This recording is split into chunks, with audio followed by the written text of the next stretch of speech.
आज हम बात करेंगे फैब्रिकेशन के जो टैंक के ऊपर पार्ट लगते हैं स्मॉल स्मॉल से उनकी बात करेंगे।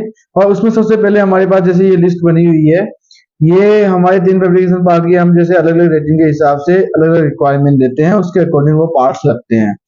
अब इसमें सबसे पहले पार्ट्स है जैसे conservator, nipple, breather pipe, round breather, oil gauge, air release data type और dial type, thermometer pipe, HV bushing pipe, round flange, boss nut, ये सब पार्ट्स है। रेडिएटर, फ्लेंज पाइप, ये निप्पल, ये सब मैं आपको एक बार एक्सप्लेन कर दिया हूं। अब मैं आपको एक वन बाय वन बताता हूँ। सबसे पहले बात लेंगे कंजर्वेटर निप्पल। ये है कंजर्वेटर निप्पल, ध्यान से देखिए। ये कंजर्वेटर निप्पल अपने कंजर्वेटर के सबसे ऊपर टॉप पे लगती है।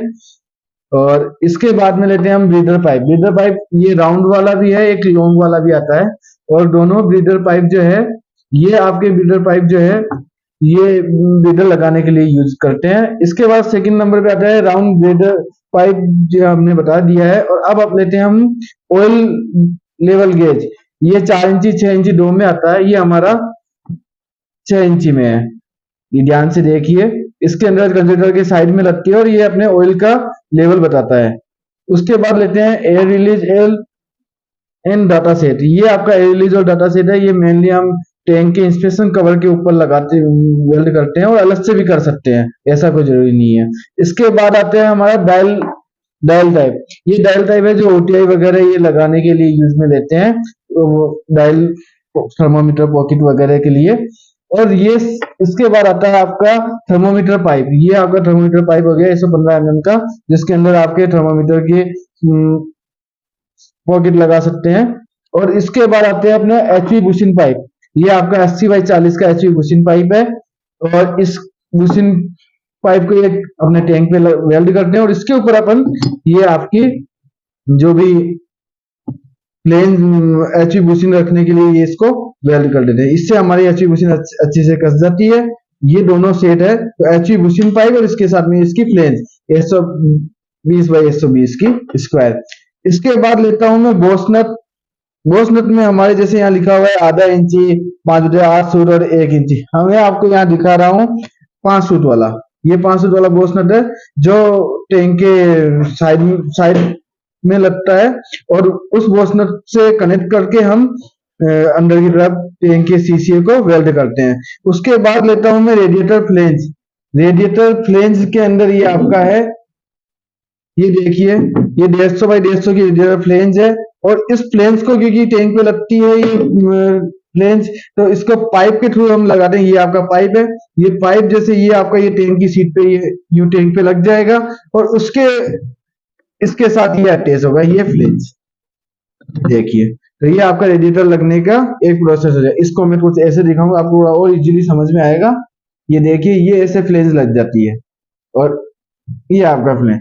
ये फ्लेंज लगने के लिए इसमें ग्रूव होता है फ्लेंज में, इसके अंदर ये पाइप आराम से आ जाता है। तो ये हमारे मेनली जो फैब्रिकेशन के पार्ट्स है जो हम वेल्ड करते हैं, मतलब टैंक के अंदर वेल्ड होते हैं। उसके साथ दो पार्ट्स और है, जैसे आपका एक ये राउंड फ्लेंज है। ये राउंड फ्लेंज है जो आपके टेप चेंजर, वाल्व्स वगैरह उसके लिए अपन पाइप के साथ वेल्ड करते हैं। इसके बाद में आपका आता है ये अर्थिंग पेड। ये आपकी अर्थिंग पेड है, टैंक को अर्थ के लिए करने के लिए हम अर्थिंग पेड का यूज लेते हैं। और कुछ जैसे जैकिंग पेड भी है हमारे पास। जैकिंग पेड भी मैं आपको दिखा दूं, ये थोड़ा बड़े साइज का है। ये आपका जैकिंग पेड है, ये अपना चैनल का बनता है। और ये जैकिंग पेड हम टैंक में लगाते हैं, टैंक को लिफ्ट करने के लिए, उठाने के लिए। तो इस तरीके से हमने टैंक फैब्रिकेशन के मेन पार्ट देख लिए हैं। ये मेन पार्ट्स है। इसके अलावा अभी हम एक और चीज देता हूं मैं आपको। ये है आपका मतलब जैसे टैंक बनाने के लिए क्या क्या और मटेरियल चाहिए। जैसे सीट चाहिए, सीट की साइज आ गई इसमें, जैसे 8 mm की है, 6 mm की है, 5 mm की, 4 mm की, 3 mm की, 2.5 mm की भी आती है, 2 mm की भी आती है। हमने मेनली जो ज्यादा यूज होती है वही वो नाम लिखे हैं। इसके बाद एंगल है, जैसे 50x50 के है, 65x65 का है। प्लेट जो है वो भी हमने लिखी है 50x8, 65x10, 75x8, 75x10। ये हमने जो मेन यूज होते हैं वही हमने ज्यादा दिया है। चैनल भी हमने जैसे 75x40, 100x50, 125x65, 200x75। और राउंड बार भी हम कभी यूज लेते हैं। और राउंड पाइप जैसे 15 mm आईडी वाला, और ओडी मतलब आधा इंची, ऐसे अलग अलग पाइप हम यूज लेते हैं। तो इस तरीके से हमने मेन टेंट के जो बनाने के लिए पार्ट जो है वो हमने आपको डिस्कशन किया है।